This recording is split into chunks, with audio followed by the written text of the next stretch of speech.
দাড়িভিট কাণ্ডের ৬ বছর এবিভিপি এর মিছিল দাড়িভিটে। এই মিছিল দাড়িভিট হাই স্কুল থেকে শুরু হয়ে রাজেশ তাপসের সমাধিস্থলের উদ্দেশ্যে যায়। এদিনের এই মিছিলে এবিভিপির কার্যকর্তারা ও শহীদ রাজেশ তাপসের মা বাবা উপস্থিত ছিলেন। পাশাপাশি প্রতি বছরের মতো বিজেপির প্রতিনিধি দল শুক্রবার শহীদ রাজেশ তাপসের পরিবারের সঙ্গে দেখা করেন। উপস্থিত ছিলেন রায়গঞ্জ লোকসভা কেন্দ্রের বিজেপি সাংসদ কার্তিক চন্দ্রপাল। সাংসদ পরিবারের সঙ্গে দেখা করে শহীদদের সমাধিস্থলে গিয়ে পুষ্প নিবেদন করেন। আরজিকর প্রসঙ্গে সাংসদ কার্তিক পাল জানান, জুনিয়র ডাক্তাররা কাজে ফিরছেন, এটা খুব ভালো সিদ্ধান্ত। পাশাপাশি জানান, রাজেশ তাপসের পাশাপাশি আরজিকর কাণ্ডেরও বিচার হবে।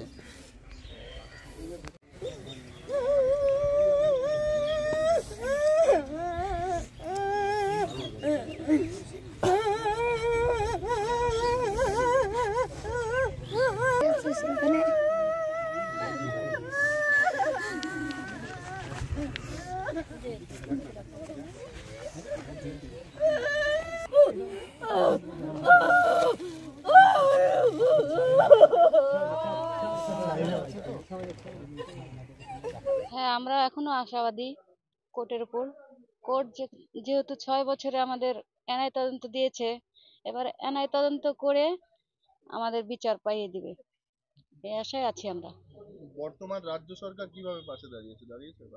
না, রাজ্য সরকার আমাদের পাশে আগেও ছিল না, এখনো নেই।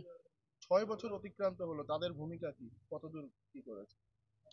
এনআই অনেকটাই এগিয়েছে না, এক বছরে। আমি রাজ্য সরকারের কথা বলছি। না, রাজ্য সরকার আমাদের কোনো সাহায্য করেনি। তাহলে কারা সাহায্য করলো? আমাদের মোদী সরকার করছে, কোর্ট করছে, কোর্ট থেকে আমাদের সবকিছু। বলছি যে ওই দেবশ্রী চৌধুরী তো গতবার এই দাড়িভিট ইস্যুকে নিয়ে ভোট বৈতরণী পার করেছিলেন, তিনি খোঁজ খবর নেন? হ্যাঁ হ্যাঁ, হ্যাঁ, এই তো 3 দিন আগে ফোন করেছে যে দিদি 20 সেপ্টেম্বর উনি কাজের একটু ঝামেলা আছে, আসতে পারেনি।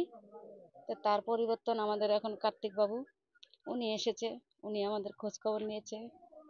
আর এদের আশায় আমরা এখন আছি যে রাজেশ তাপসের বিচার পাবো। আজকে কার্তিক বাবু আমাদেরকে ভরসা দিয়েছে যে আমি রাজেশ তাপসের বিচার পাইয়ে দিব। তাই আমরা ওনার কথার উপর নির্ভর করে আছি। কার্তিক বাবু পাশে আছেন? হ্যাঁ, আচ্ছা, বলছি যে 1 মাসের মতো হলো আসে না, কিন্তু ফোন করে যোগাযোগ করে। ঠিকঠাক এগোচ্ছে মনে হচ্ছে তদন্ত? হ্যাঁ, আগাচ্ছে। ঠিক আছে। বিচার পেল না শহীদ পরিবার, কি বলবেন? ভাষা আন্দোলনের যারা বাংলা ভাষা দাবি করেছিল তাদেরকে গুলি করে হত্যা করা হয়েছে। এটা আমাদের খুবই বেদনাদায়ক এবং আজকে 6 বছর হতে চলল। আমরা চাইব দোষীদের শাস্তি। এনআইএ তদন্ত শুরু হয়েছে, কিন্তু রাজ্য সরকার যেহেতু আমাদের সহযোগিতা করে না, তদন্তর গতি প্রক্রিয়া চলছে। তবু আমাদের চেষ্টা থাকবে যত তাড়াতাড়ি সম্ভব দ্রুত তদন্ত প্রক্রিয়া শেষ করে দোষীদের শাস্তি যেন হয়। কি মনে হচ্ছে 6 বছরেও হলো না, আর কবে হবে? না, 6 বছরে হলো না, সেটা সম্পূর্ণ রাজ্য সরকারের পুরোপুরি আমাদের সাথে, বিশেষ করে যারা তদন্ত আধিকারিক আছে তাদের সাথে কোনো সহযোগিতা করেনি। তারপর লাস্ট আপনার প্রায় 1 বছরের বেশি হলো এনআইএ তদন্ত শুরু হয়েছে। তদন্তের মধ্যে এর মধ্যেই অনেকবার এসছে, তারা ইনকোয়ারিতে মানুষের সাথে কথা বলছে। তবুও আমাদের চেষ্টা থাকবে যত তাড়াতাড়ি সম্ভব যেন শহীদ পরিবার বিচার পায়।